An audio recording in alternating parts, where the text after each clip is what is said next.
Hello everyone and welcome to my little corner of the internet. My name's Michael and I'm bitten by a radioactive book. So this happened today. It's finally the 1st of December and although I'm not participating in Vlogmas, this is the perfect opportunity to finish up and wrap up my November reading month. So let's get started. So I didn't read that much in terms of quantity. I read about 4 books this month. All were huge books with at least 600 or 650 pages, but still only 4, but all were excellent reads. First off, we have Ship of Magic, the third and final installment in Robin Hobb's Lifeship Traders trilogy. I really enjoyed this series. Robin Hobb is a master of characters and character development. This book, the whole series is particularly about family and what ties families together and brings them together. And this one is another, like example of it. But the main focus here is actually about healing and what every of the characters needs to get whole again or to become whole again. And for all the characters, this has like quite different answers, and I really liked what Robin Hobb did there on a meta kind of level. But also, of course, the plot and the story is very interesting. I won't go into too much detail as it is like the third book in a trilogy and a lot of people have read Robin Hobb this year. So I think if you watch my channel, you also watch a lot of the other SFF booktubers that already have read the book, so you will know what the whole trilogy and the series is about. Next up we have Ruin by John Gwynne. It's the third installment in his The Faithful and the Fallen series, and same as Ship of Magic, where I totally forgot to tell it to you, I rated it 5 stars. Here we have a very different take on fantasy. It's very classical fantasy, but with a modern spin. So if you're a lover of the good versus evil fight, of the boy with a destiny, of the coming of age story, of great and epic fantasy, of battles, this is a series for you. But also, if you're like more into modern fantasy, you will find a lot of things to like in this series, because not everything is as black and white as it seems. We have very interesting female characters coming in throughout the series. So in the beginning, you get the feeling, okay, in the first book there are like 4 main points of view and 3 of them are male, but over the course of the series there are more interesting female characters here. The whole proportion of the series grows really from these 4 characters in the 4th book to now we're about 10 point of view characters, I think, in the series, and it is really interesting. The Banished Lands, where all these things play, is like a really interesting continent. It's a Celtic, Gaelish kind of fantasy setting with a little bit of a Roman sprinkle in it. So very interesting. As I said, classical, but yet with a modern touch. So I think that is something I can recommend for everyone. And next up we have a book that, okay, not many people will be surprised that I also rated it 5 stars. It's The Dreadworm by Miles Cameron. I think I've said it more than once. The Red Knight was my favorite book of 2013. The Fell Sword, the follow-up sequel, was my second favorite book in 2014. And once again, the Dreadworm, the third installment, gets a very high spot. So far, definitely my book of the year. This is a series that I really love. It's very complex. You have to pay attention. There are a lot of characters in there. There are a lot of different places. And Miles Cameron is a genius when it comes to combining the familiar with the totally unique and unexpected, because some parts of the book really read like historical fiction. That is that because Miles Cameron is actually Christian Cameron, writer of historical fiction. So the knights and the countries, the people are really, yeah, closely related to medieval Europe, but in a level of detail I haven't experienced it before.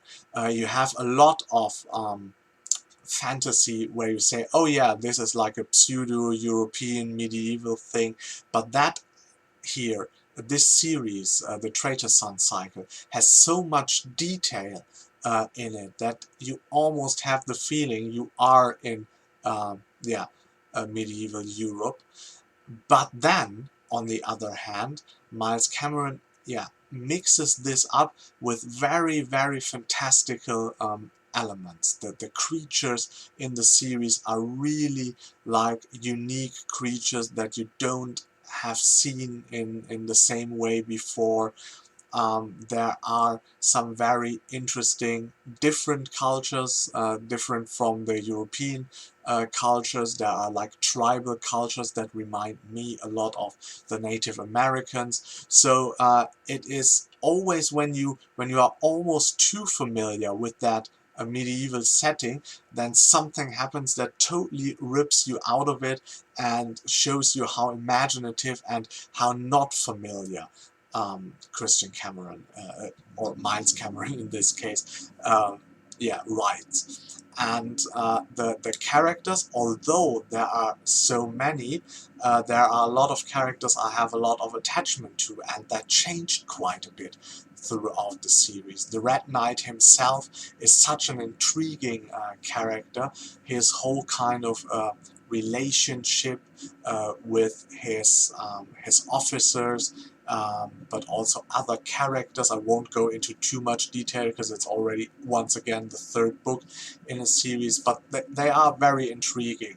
There is, for example, one of my favorite characters, not because he's called Michael, that's just a coincidence, but his former squire Michael, who grows up before our eyes within the series, becomes a knight himself, a leading figure. Yeah, that is one of my favorite characters, and yeah, so this has great plotting, great characters, great complexity, very familiar, very unique elements. So for me, it is like the almost perfect fit. I really love that series, and so, as I said, no surprise, 5 stars, best book of the year. Last but not least, let's try to be very, very boring and give out another 5 stars. Yes, the reading month was that good. I've read 12 Kings in Sharakai by Bradley P. Beaulieu, and that one was a fantastic book. The setting is a Middle Eastern kind of setting, the city of Sharakai, where 12 kings rule, and these 12 kings are immortals. Our main character is Cedar, who's a very versatile character. She is a pit fighter in disguise and, yeah, fights as a kind of gladiator. She also teaches children to at swordplay. But she's also like doing smuggling runs for the owner of the pits she's fighting in. And yeah, she has a revenge story. I won't go into too much detail, that is for you to find out, but this is mainly like her revenge story.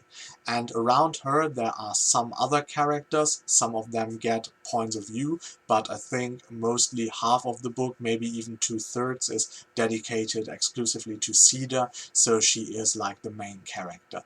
One of the other point of view characters is her best friend called Emre, and they have a very special relationship because they like grew up together.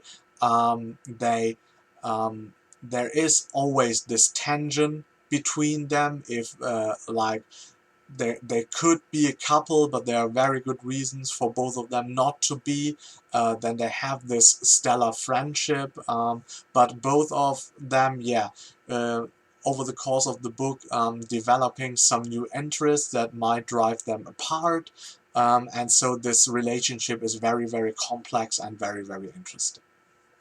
overall, what really drew me in was like the way Bradley People wrote the whole story. Because for me, I'm a reader who likes to have the sense of wonder of the world building, to find some unfamiliar and magical things in the writing, in the narrative. And Bradley People is a master of that, because every time when you get like too familiar, too comfortable, and think, oh, maybe this could get a little bit boring, then he brings in some details, some minor details of the world, something around the corner that is unexpected, sometimes with the plot, sometimes with the characters, more often than not with the world building. Very, very intricate magic system that is based on people chewing like petals of some kind of a desert flower, and that gives them special powers. That is very, very interesting. There's also some ritual, very dark blood magic in it. So yeah, there's just a good mix-up of world building and fantastical elements that complement the story and the characters. I also almost finished another book, which is The Crystal Cave by Mary Stewart, which I'm reading together with Samantha from Novels and Nonsense, but I'm about 70% through with it, so I might finish it tonight or tomorrow, but technically this will be a December read and not be part of this wrap-up, so let's not talk about it today, talk about it more tomorrow, where we hopefully see each other for my December TBR. Until then, if you liked this video, please hit the like button. If you want to see more of me, subscribe to my channel. And until next time, I hope you get bitten by a really good book too. Bye!